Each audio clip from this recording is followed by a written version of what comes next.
Inilah kisah berhala pertama dalam sejarah manusia. Berhala atau patung yang dijadikan sesembahan merupakan hal umum di masa sebelum datangnya Islam. Penyembahan patung bahkan menjadi bagian penting dalam kehidupan sebagian masyarakat kala itu. Namun ajaran Islam datang membawa pesan tauhid, mengesahkan Allah, dan menolak segala bentuk kesyirikan, termasuk penyembahan berhala. Nabi Muhammad SAW diutus Allah untuk menyebarkan ajaran Islam yang lurus. Namun kedatangan beliau pada zaman ketika berhala dijadikan sesembahan dianggap mengancam tradisi nenek moyang. Oleh sebab itu, ketika terjadi peristiwa Fathu Makkah, salah satu tindakan pertama yang dilakukan oleh Nabi SAW adalah menghancurkan berhala-berhala di sekitar Ka'bah. Tindakan ini menandai penghapusan simbol kesyirikan yang telah mengakar dalam masyarakat Arab. Namun, sejarah penyembahan berhala dalam Islam sudah jauh lebih tua.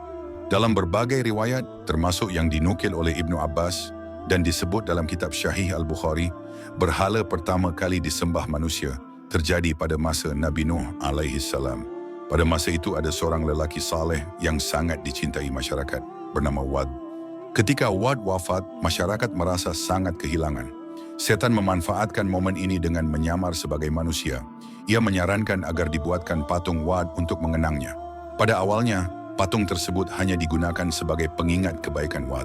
Namun seiring waktu, generasi berganti dan ajaran tauhid mulai dilupakan. Akhirnya patung Wad pun mulai disembah sebagai Tuhan. Hal serupa terjadi pada beberapa tokoh saleh lain seperti Suwa, Yaghutz, Ya'uq, dan Nasr. Nama-nama ini di kemudian hari menjadi nama-nama berhala yang tersebar di kalangan bangsa Arab. Patung-patung itu diletakkan di tempat berkumpul, dijaga dan dihormati, lalu berujung disembah oleh generasi setelahnya. Ibnu Abbas meriwayatkan bahwa berhala-berhala tersebut awalnya hanyalah bentuk penghormatan kepada orang-orang saleh.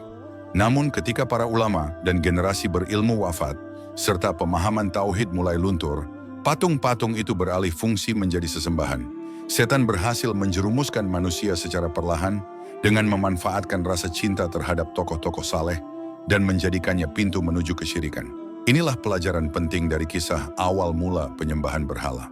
Bahwa kesesatan tidak selalu datang secara terang-terangan. Ia bisa muncul dalam bentuk penghormatan, cinta, bahkan rasa hormat terhadap orang baik yang jika tidak dikendalikan dengan ilmu dan iman, bisa berubah menjadi penyimpangan dalam akidah. Wallahu alam. Follow atau subscribe sekarang juga. Semoga Allah memudahkan jalanmu menuju surga.